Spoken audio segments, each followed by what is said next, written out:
아스팔트가 녹아내릴 듯한 38도의 폭염이 도시를 달구던 7월의 어느 오후, 이서연은 에어컨 바람이 시원하게 나오는 카페 안에서 땀에 젖은 앞머리를 정리하며 한숨을 내쉬었습니다.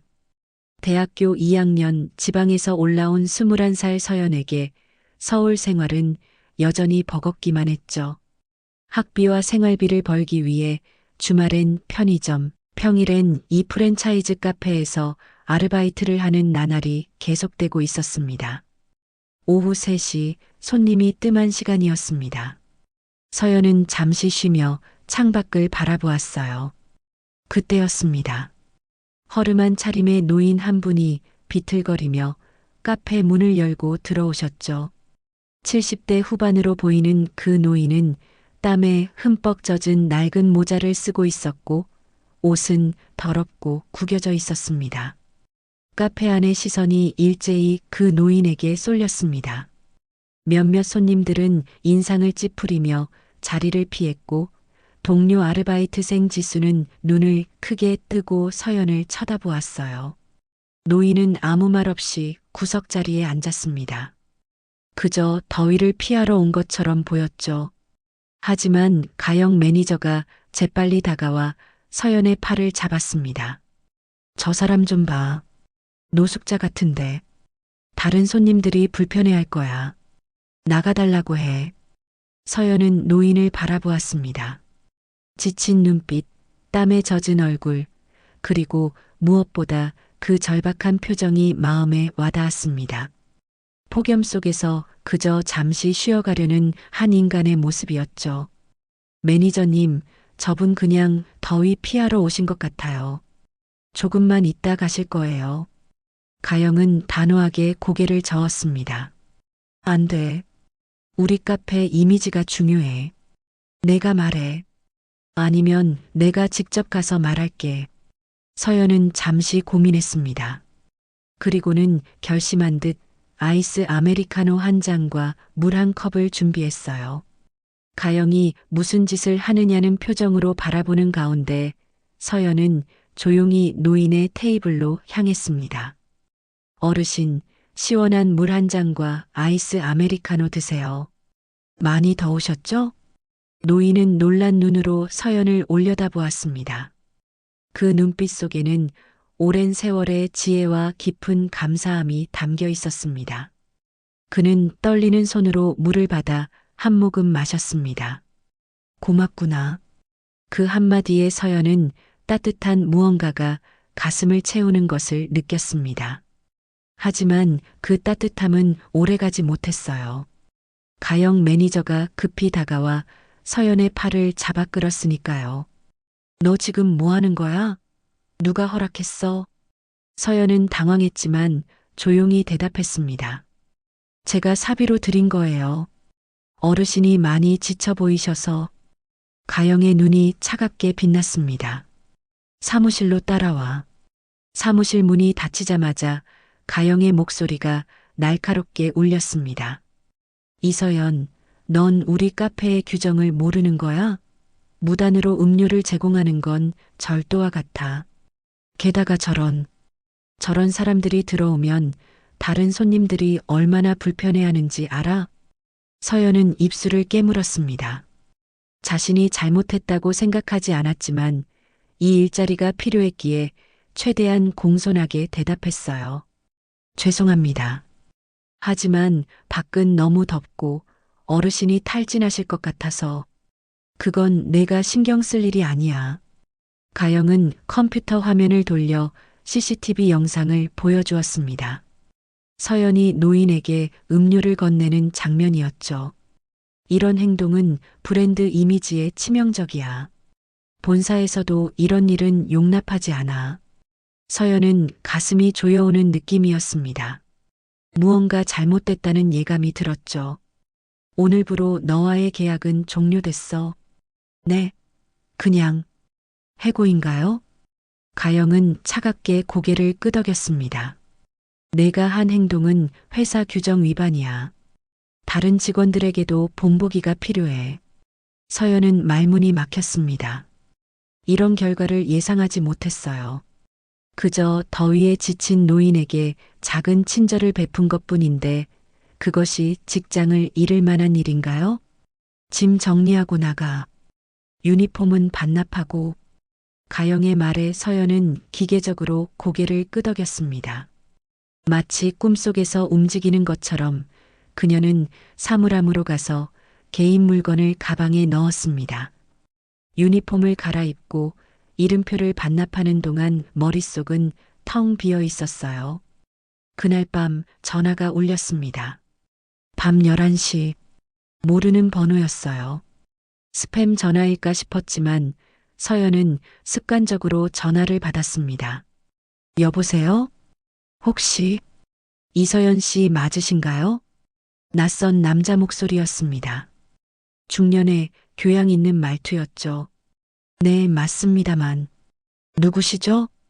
잠시 침묵이 흘렀습니다. 그리고 그 남자는 서연의 인생을 뒤바꿀 말을 꺼냈어요. 오늘 오후 프랜차이즈 카페에서 일하셨던 분 맞나요? 제 아버지에게 아이스 아메리카노와 물을 주신. 서연은 숨을 멈췄습니다.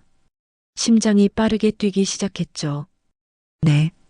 그런데 어떻게 제 번호를 만나서 이야기 나눌 수 있을까요? 제 아버지에 관한 중요한 이야기가 있습니다. 다음 날 아침 서연은 여러 번 옷을 갈아입었습니다. 재벌 기업 회장을 만난다니 무엇을 입어야 할지 감이 오지 않았어요. 결국 가장 단정해 보이는 흰 블라우스와 검은 슬랙스를 선택했습니다. 대한빌딩은 서울 중심부의 우뚝 선 50층 높이의 건물이었습니다. 유리와 철골로 만들어진 현대적인 외관은 보는 이의 시선을 압도했죠. 서연은 입구에서 잠시 망설였습니다.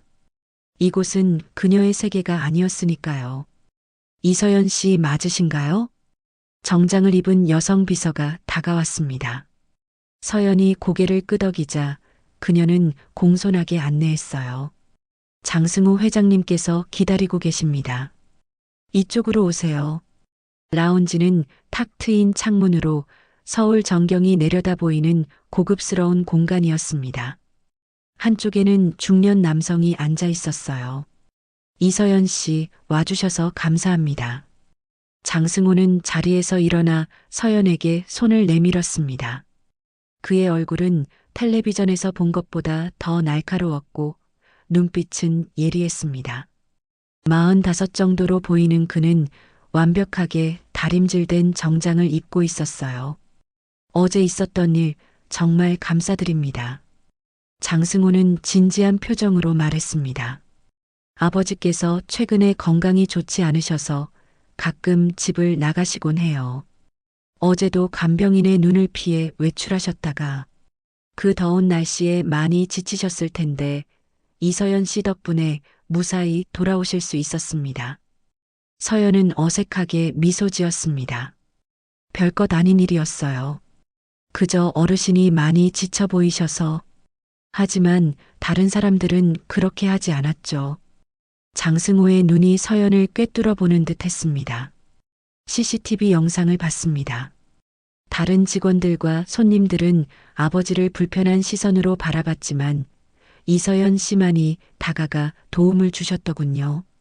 서연은 놀랐습니다. CCTV 영상이라니? 어떻게 그것을 볼 수 있었을까요? 사실 오늘 만남을 요청한 것은 단순한 감사 인사를 넘어 제안이 있어서입니다. 서연은 긴장했습니다. 아버지께서 이서연 씨를 무척 마음에 들어 하셨습니다. 집에 돌아오셔서 계속 그 따뜻한 아이에 대해 말씀하셨죠. 오랜만에 보는 아버지의 밝은 표정이었습니다. 장승호는 잠시 말을 멈추고 창밖을 바라보았습니다. 그의 표정에서 복잡한 감정이 읽혔어요. 그래서 제안을 드리고 싶습니다.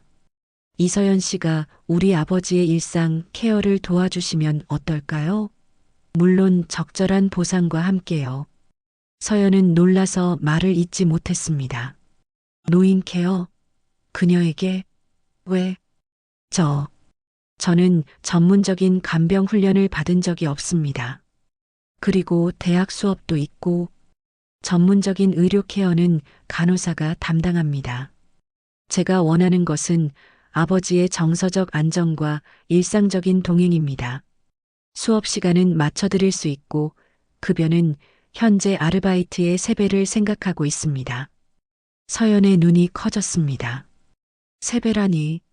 그것은 그녀의 모든 재정적 고민을 해결할 수 있는 금액이었어요. 왜? 왜 하필 저인가요? 장승호는 진지한 표정으로 대답했습니다. 아버지께서 선택하신 겁니다. 요즘 아버지는 대부분의 사람들을 경계하시고 의심하세요. 하지만 이서연 씨는 달랐습니다. 아버지께서 신뢰하신 거죠. 강남의 고급 주택가에 위치한 장태식 노인의 집은 서연이 상상했던 것보다 소박했습니다. 웅장한 저택이 아닌 정원이 아름다운 단층 한옥이었어요. 현대식으로 개조되었지만 전통적인 요소가 잘 보존된 아름다운 집이었습니다.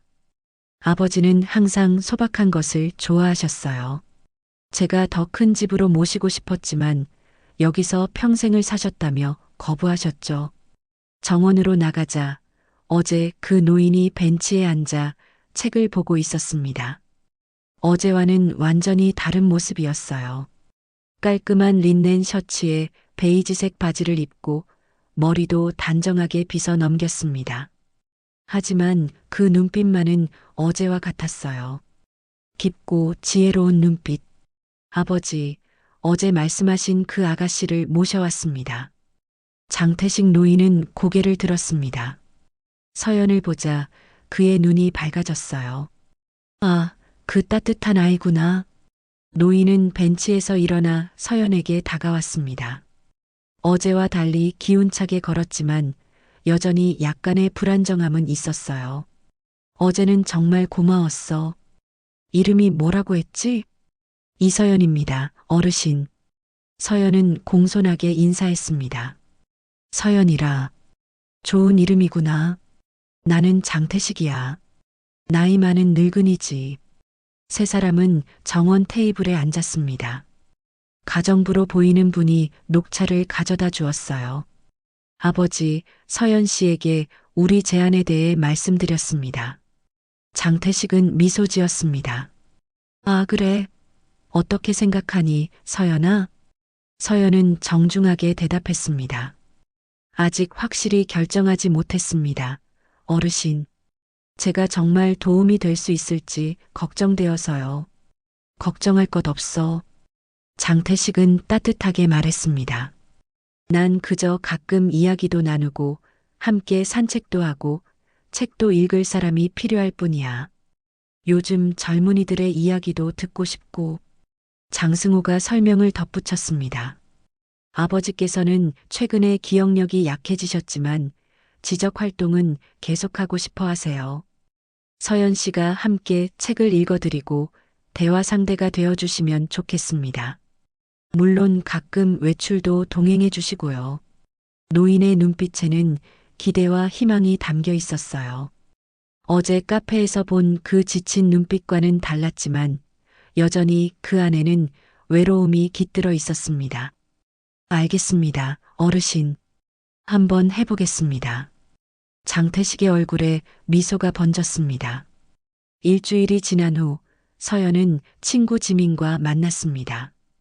카페에 앉아 이야기를 나누는 동안 지민의 표정은 점점 걱정스러워졌어요. 서연아, 그 재벌 가족이 너를 이용하는 건 아닐까?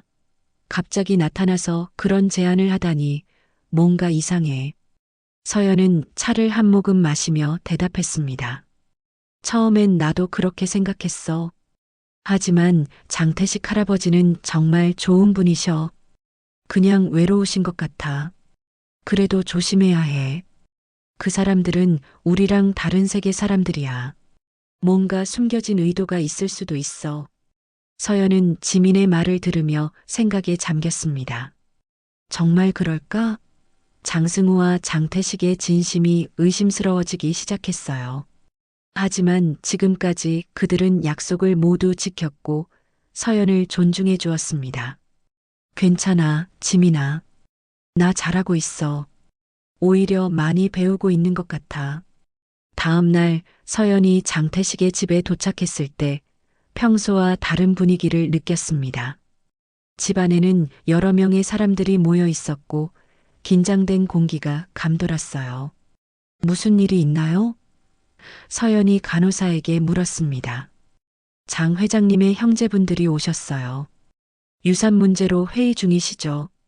서연은 조용히 장태식의 방으로 향했습니다. 노인은 창가에 앉아 바깥을 바라보고 있었어요. 평소보다 훨씬 지쳐 보였습니다. 어르신, 안녕하세요. 오늘은 어떠세요? 장태식은 천천히 고개를 돌렸습니다. 그의 눈에는 깊은 피로가 담겨 있었어요. 서연아, 오늘은 조금 피곤하구나. 서연은 노인 곁에 앉았습니다.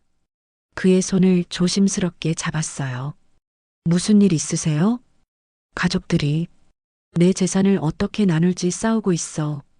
장태식의 목소리는 쓸쓸했습니다. 내가 아직 살아있는데 말이야. 서연은 가슴이 아팠습니다. 이렇게 부유한 가족이지만 결국 인간적인 갈등은 어디나 같은가 봅니다. 책 읽어드릴까요? 어제 읽던 소설 이어서요. 장태식은 고개를 끄덕였습니다. 서연이 책을 펼치려는 순간 문이 열리고 장승호와 다른 2명의 중년 남성이 들어왔습니다. 아버지, 좀 쉬셔야 합니다. 장승호가 말했습니다. 그의 표정은 긴장되어 있었어요. 서연 씨, 오늘은 일찍 돌아가시는 게 좋겠습니다. 서연은 당황했지만 상황을 이해했습니다. 네, 알겠습니다. 어르신, 내일 다시 오겠습니다. 그녀가 일어서려는 순간 장태식이 그녀의 손을 꽉 잡았습니다. 서연아, 내일 꼭 와. 약속해. 물론이죠, 어르신. 약속합니다. 서연이 나가려는데 한 남성이 그녀를 노골적으로 위아래로 훑어보았습니다. 이 아가씨가 그 유명한 서연 씨군요. 아버님이 그렇게 마음에 들어 하신다는. 그의 어조에는 비꼼이 묻어 있었습니다.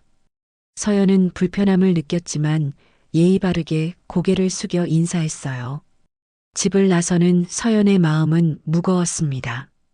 처음으로 그녀는 자신이 발을 들인 세계의 복잡함을 실감했어요.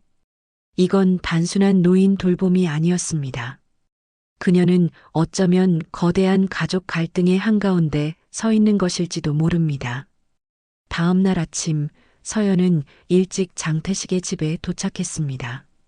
가을의 첫 안개가 도시를 감싸고 있었고 아직 해가 완전히 뜨지 않은 시간이었어요.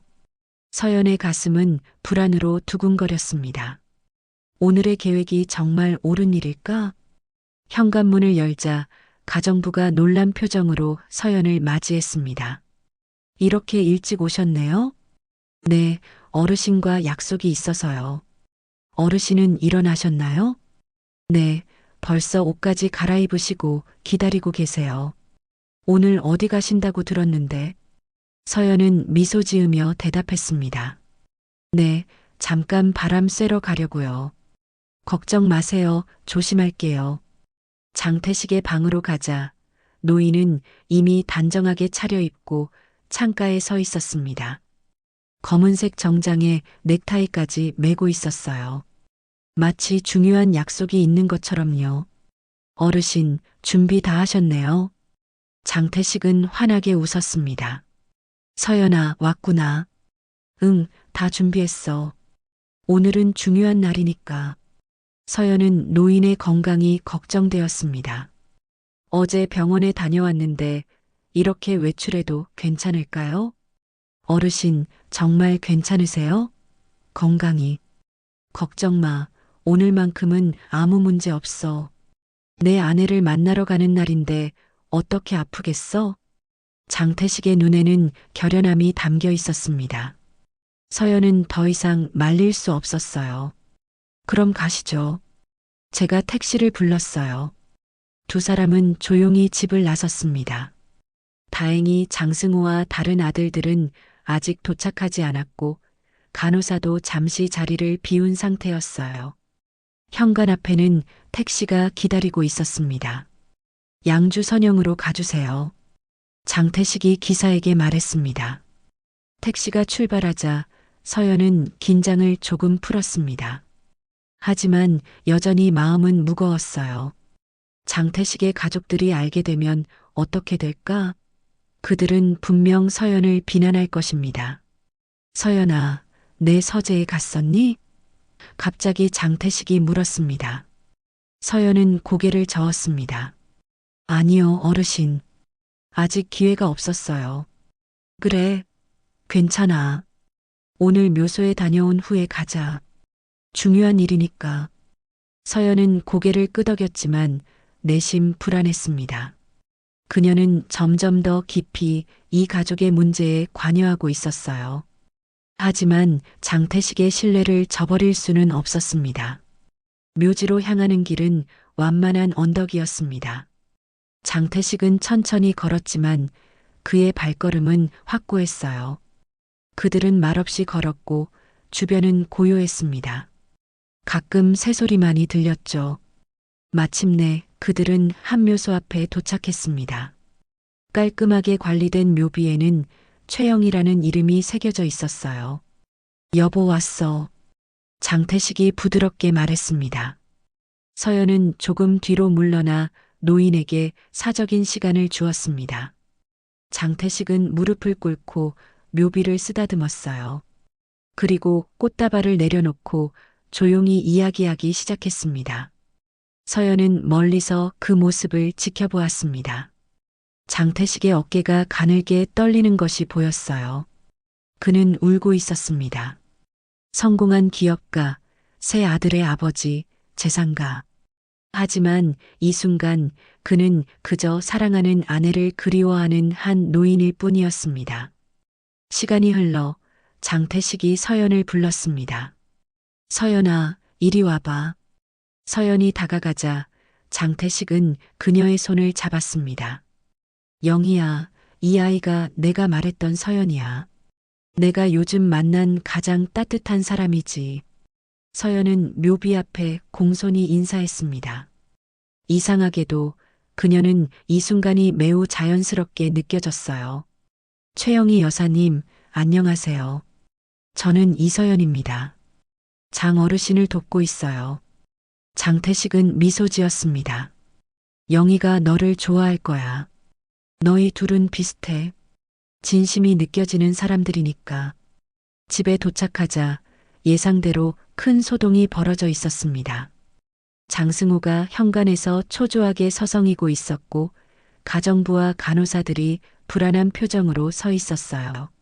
아버지, 장승우가 달려왔습니다. 어디 계셨어요? 다들 걱정했다고요. 내가 어디 가든 내 자유지. 장태식이 담담하게 대답했습니다. 내 어머니 묘소에 다녀왔다. 장승우는 서연을 노려보았습니다. 서연 씨, 어떻게 아버님을 허락 없이 모시고 나갈 수 있죠? 아버님 건강이 어떤지 아시잖아요. 서연은 입을 열려 했지만 장태식이 먼저 말했습니다. 내가 시킨 일이야. 서연이 탓하지 마. 이제 나는 서재에 가서 쉬겠다. 서연이만 따라오고 다른 사람은 방해하지 마. 서재로 들어간 장태식은 문을 잠그고 서연에게 가까이 오라고 손짓했습니다. 이제 때가 됐어, 서연아. 그는 책장 뒤에 숨겨진 작은 금고를 열었습니다. 비밀번호를 누르자 금고가 열렸고 그 안에는 봉투 하나가 놓여 있었어요. 이게 내 진짜 유언장이야. 변호사 사무실에도 같은 것이 보관되어 있지만 혹시 모르니 이것도 안전하게 보관해야 해. 서연은 조심스럽게 봉투를 받았습니다. 그것은 생각보다 무거웠고 두꺼웠어요. 단순한 유언장이 아니라 여러 서류가 함께 있는 것 같았습니다. 어르신, 정말 제가 이걸 보관해도 될까요? 가족들이 알면. 걱정 마. 내가 가장 안전해. 내 아들들은 서로를 믿지 못해. 그들은 돈 앞에서 이성을 잃었어. 장태식은 잠시 숨을 고르더니 계속했습니다. 이 안에는 유언장뿐만 아니라 내가 설립한 재단에 대한 서류도 있어. 서늘한 하루 재단이라고 내 아내의 이름을 따서 만든 거야. 재단이요? 그래. 내 재산의 상당 부분을 기부하기로 했어. 특히 소외된 노인들과 청년들을 위한 공간을 만들고 싶었거든. 더운 날 갈 곳 없는 이들에게 작은 쉼터를 제공하는 거지. 서연의 눈이 커졌습니다. 그 이름이 의미심장하게 느껴졌어요. 서늘한 하루. 그 더운 날 서연이 장태식에게 제공했던 바로 그 위안을 다른 이들에게도 전하고 싶다는 뜻이었을까요? 이 재단의 이사회에 내가 참여했으면 해. 내 진심과 따뜻함이 필요해. 다음 날 아침 서연이 막 수업을 마치고 나오는데 휴대폰이 울렸습니다. 장승호였어요. 서연 씨, 급히 와주실 수 있을까요? 아버님께서 계속 찾으세요. 네. 무슨 일이 있나요? 아버님 상태가 갑자기 안 좋아지셨어요. 의사 선생님은 심각하지 않다고 하지만 아버님께서 계속 서연 씨를 찾으세요. 서연은 가슴이 철렁 내려앉았습니다. 네, 지금 바로 가겠습니다. 서연이 장태식의 집에 도착했을 때 분위기는 무거웠습니다. 장승호가 현관에서 그녀를 맞이했어요. 들어오세요. 아버님은 방에 계십니다. 장태식의 방으로 들어가자 노인은 침대에 누워 있었습니다. 그의 얼굴은 창백했지만 서연을 보자 미소 지었어요. 서연아, 왔구나. 서연은 침대 옆에 앉았습니다. 어르신, 괜찮으세요? 무슨 일이 있으셨어요? 별거 아니야. 그냥 늙은이의 몸이 말을 안 듣는 거지. 장태식은 힘없이 웃었습니다. 하지만 내가 와줘서 다행이야. 할 말이 있거든. 장승우가 다가왔습니다. 아버님, 너무 말씀 많이 하시면 안 됩니다. 쉬셔야 해요. 괜찮아, 승우야. 잠깐만 서연이와 이야기하고 싶어. 장승우는 망설이다가 고개를 끄덕였습니다. 알겠습니다. 하지만 오래 말씀하지 마세요. 그가 나가자 장태식은 목소리를 낮췄습니다. 서연아, 그 서류 잘 보관하고 있지? 네, 어르신. 걱정 마세요. 잘 됐어. 내가 시간이 얼마 남지 않은 것 같아. 서연은 놀라서 말했습니다. 어르신, 그런 말씀 마세요. 금방 나아지실 거예요. 장태식은 미소 지었습니다. 두렵지 않아, 서연아. 나는 오래 살았고, 이제 내 아내를 만날 시간이 됐어. 하지만 가기 전에 확실히 해두고 싶은 일이 있어. 그는 서연의 손을 꼭 잡았습니다. 내일 내 변호사가 올 거야. 김 변호사라고 오랫동안 나를 도와준 사람이야. 그에게 그 서류를 전해줘. 그러면 모든 일이 내 뜻대로 진행될 거야. 서연은 고개를 끄덕였습니다. 네, 어르신. 약속드립니다. 그리고 서연아, 내가 널 만난 건 정말 행운이었어. 그 더운 날, 내가 보여준 작은 친절이 내 마지막 날들을 밝게 해줬어. 다음 날 아침 서연은 무거운 마음으로 장태식의 집으로 향했습니다. 어제의 일 때문에 어색하지 않을까 걱정됐지만 무엇보다 장태식의 건강이 염려되었어요. 집에 도착하자 평소와 달리 조용했습니다. 가정부가 문을 열어주었고 그녀의 표정은 심각해 보였어요. 어르신은 어떠세요? 서연이 물었습니다. 어젯밤에 상태가 안 좋으셔서 병원에 가셨어요. 지금은 돌아오셨지만 많이 약해지셨습니다. 서연의 가슴이 철렁 내려앉았습니다. 무슨 일이 있었던 거예요? 가족회의 후에 갑자기 가슴 통증을 호소하셨대요. 다행히 심각한 건 아니라고 하지만 그날 밤 서연은 봉투를 다시 꺼내 바라보았습니다. 그 안에는 한 가족의 미래가 담겨 있었어요. 그리고 이제 그녀는 그 미래의 일부가 되었습니다. 다음 날 서연이 막 수업을 마치고 나오는데 휴대폰이 울렸습니다. 장승호였어요. 서연 씨, 급히 와주실 수 있을까요? 아버님께서 계속 찾으세요. 네. 무슨 일이 있나요? 아버님 상태가 갑자기 안 좋아지셨어요. 의사 선생님은 심각하지 않다고 하지만 아버님께서 계속 서연 씨를 찾으세요. 서연은 가슴이 철렁 내려앉았습니다. 네, 지금 바로 가겠습니다. 서연이 병원에 도착했을 때 중환자실 앞에 장태식의 세 아들이 서 있었습니다. 그들의 표정은 심각했고 장승호의 눈은 붉어 보였어요. 어르신 상태가 어떠세요? 서연이 걱정스럽게 물었습니다. 좋지 않아요. 의사 선생님 말씀으로는 시간이 얼마 남지 않으셨대요. 서연은 말문이 막혔습니다. 어제만 해도 장태식과 이야기를 나누었는데 이렇게 갑자기 상황이 나빠질 줄은 몰랐어요. 지금 뵐 수 있을까요? 잠시 후에요. 지금은 의사 선생님들이 검사 중이에요. 장승호가 말했습니다. 아버님께서 의식이 있을 때 계속 서연 씨를 찾으셨어요. 뭔가 중요한 말씀이 있으신 것 같아요. 서연은 가방을 꽉 쥐었습니다. 봉투가 있다는 사실이 더욱 무겁게 느껴졌어요. 그리고 김 변호사님도 오고 계세요. 아버님께서 부르셨대요. 서연의 심장이 빠르게 뛰었습니다. 중환자실에 들어서자 서연은 숨을 멈췄습니다. 장태식은 각종 기계와 튜브에 연결된 채 누워 있었어요. 그의 얼굴은 창백했지만 여전히 평온해 보였습니다. 아버지, 서연 씨가 왔어요. 장태식의 눈이 천천히 떠졌습니다. 그는 힘겹게 미소 지었어요. 서연아, 왔구나. 서연은 침대 옆으로 다가갔습니다. 네, 어르신. 여기 있어요. 김 변호사는? 장태식이 힘없이 물었습니다. 곧 도착하실 거예요, 아버님. 장승우가 대답했습니다. 장태식은 고개를 끄덕였습니다. 그리고 서연을 바라보며 눈짓했어요.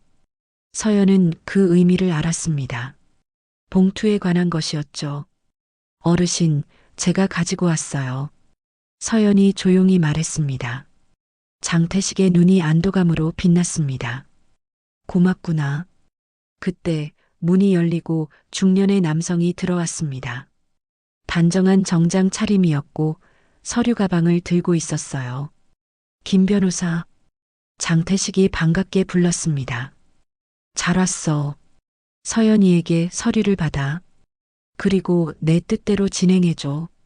서연은 가방에서 봉투를 꺼냈습니다. 장 어르신께서 저에게 보관해달라고 하신 서류입니다. 김 변호사가 다가와 봉투를 받았습니다. 맞습니다. 이것은 장태식 회장님의 최종 유언장과 재단 설립에 관한 서류입니다. 제가 작성을 도왔고 법적으로 완벽히 유효합니다. 장승민이 앞으로 나섰습니다. 잠깐만요. 이게 무슨 소리예요? 아버님, 무슨 재단이요? 장태식은 힘겹게 눈을 떴습니다. 내 마지막 소원이야. 내 재산의 절반을 서늘한 하루 재단에 기부하기로 했어. 소외된 노인들과 청년들을 위한 공간을 만들기 위해. 장태식의 장례식으로부터 6개월 후 서늘한 하루 재단의 첫 번째 프로젝트가 완성되었습니다. 서울 시내 한복판에 위치한 서늘한 하루 카페였어요. 이곳은 단순한 카페가 아니라 무더운 날 쉴 곳 없는 노인들과 공부할 곳이 필요한 학생들에게 무료로 개방되는 공간이었습니다. 개업식 날 서연은 긴장된 마음으로 카페 앞에 서 있었습니다. 그녀는 이제 재단의 젊은 이사로서 이 프로젝트를 직접 담당했어요. 오후가 되자 한 노인이 카페에 들어왔습니다. 그는 지팡이를 짚고 있었고 더위에 지친 듯 했어요. 서연은 즉시 그에게 다가갔습니다. 어서 오세요, 할아버님. 여기 앉으세요. 노인은 감사하다는 듯 고개를 끄덕였습니다.